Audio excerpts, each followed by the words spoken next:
بسم اللہ الرحمن الرحیم الصلاۃ والسلام علیک یا سیدی یا رسول اللہ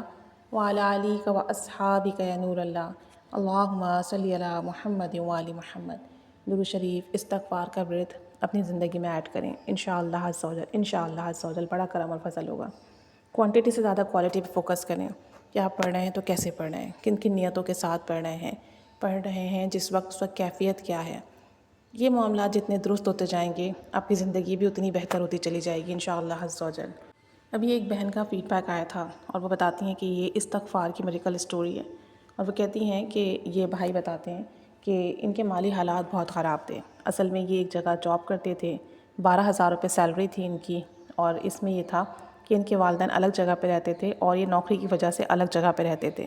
تو ظاہر سی بات ہے اپنے خرچے بھی کرنا، پھر گھر بھی پیسے بھیجنا، تو کہتے ہیں گزارا نہیں ہو رہا تھا، بہت مشکل تھی، بہت پریشانی تھی۔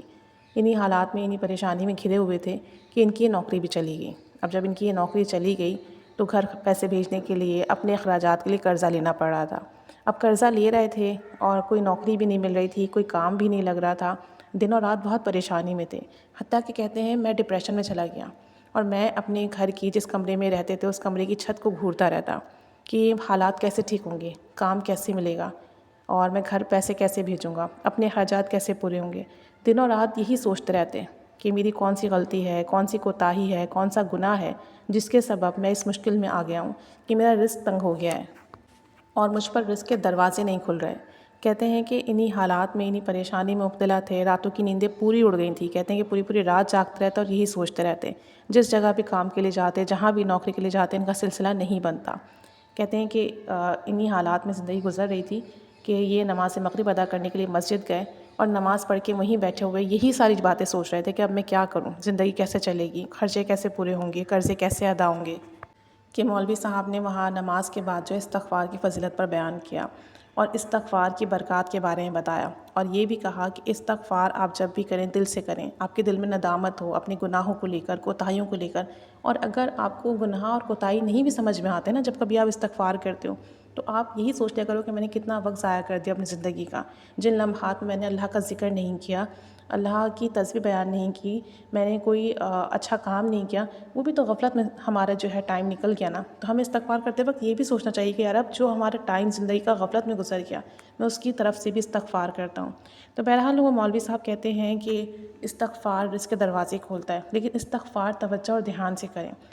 دل میں ندامت ہو گناہوں کی جب استغفار کر رہے ہوں، اور جب استغفار کریں تو یہ نیت بھی کریں کہ پوری دنیا میں جہاں جہاں لوگ میری جیسی پریشانی میں مبتلا ہیں، میں استغفار کر رہا ہوں، اس کی برکت سے ان کے بھی مسئلے حل ہوں۔ کہتے ہیں کہ آپ استغفار کریں، بھلے تھوڑا کریں، ضروری نہیں کہ آپ ہزاروں لاکھوں کی تعداد میں کریں، چند 100 بار، چند 1000 بار، جتنا آسانی سے ہو سکے کریں، لیکن توجہ سے کریں،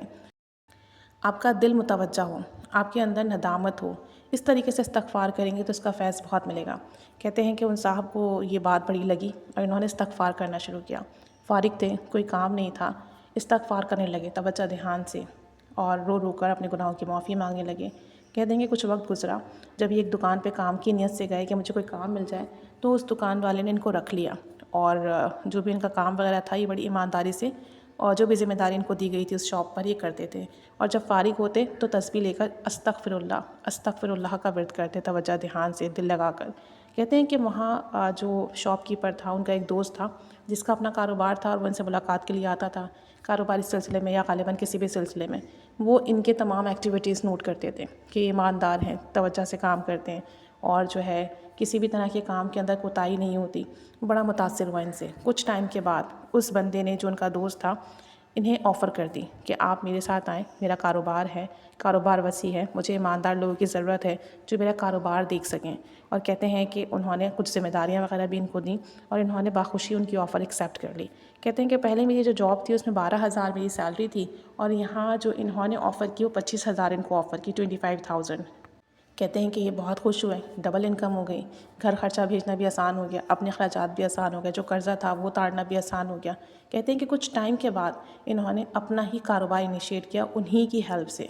انہی کی مدد سے۔ تو کہتے ہیں کہ رزق کے دروازے کھلتے چلے گئے، اسباب بنتے چلے گئے، کرم کے فضل کے فیصلے ہوتے چلے گئے، صرف اور صرف استغفار کرنے کی برکت سے۔ اور استغفار جب کرنا ہے تو بس دھیان سے کرنا ہے، توجہ سے کرنا ہے۔ صرف یہ نہیں آپ کی زبان استغفر اللہ پڑھ رہی ہے اور آپ موبائل میں اسکرولنگ کر رہے ہیں، یا آپ جو ہے آپ کا ذہن سوچوں میں الجھا ہوا ہے، آپ جو ہے دنیاوی باتیں سوچ رہے ہیں اور زبان استغفار کر رہی ہے۔ دیکھیے فیض تو تب بھی ملے گا، ثواب تو تب بھی ملے گا، لیکن جو بھی کام آپ کرتے ہو، اگر آپ کو کوئی ٹاسک دیا جائے، سپوز آپ کو کوئی کام دیا جائے کہ آپ یہ کام کر کے دو، اگر آپ اسے توجہ دھیان سے کرتے ہو، کچھ بنانے کے لیے دے دیا سپوز آپ کو، اور فوکس کر کے کرتے ہو تو وہ کام جلدی ہو جاتا ہے اور بہتر طریقے سے ہوتا ہے، اس میں کوئی کمی یا نقص نہیں رہتا۔ لیکن وہی کام اگر آپ بے توجہی سے کرو، آپ کا ذہن یہاں وہاں ہے، باتوں میں مشغول ہو، تو وہ کام دیر سے ہوگا، آپ کا وہ چیز دیر سے بنے گی، اور ہو سکتا ہے وہ اتنی پرفیکٹ بنے بھی نہیں۔ تو استغفار، ذکر و اذکار، درود و سلام کی مثال بھی ایسے ہی ہے، اسے سمجھانے کی نیت سے کہ جب آپ توجہ دھیان سے کرتے ہو نا تو آپ کا فوکس ہوتا ہے، تو آپ کے مسئلے حل ہوتے ہیں جلدی،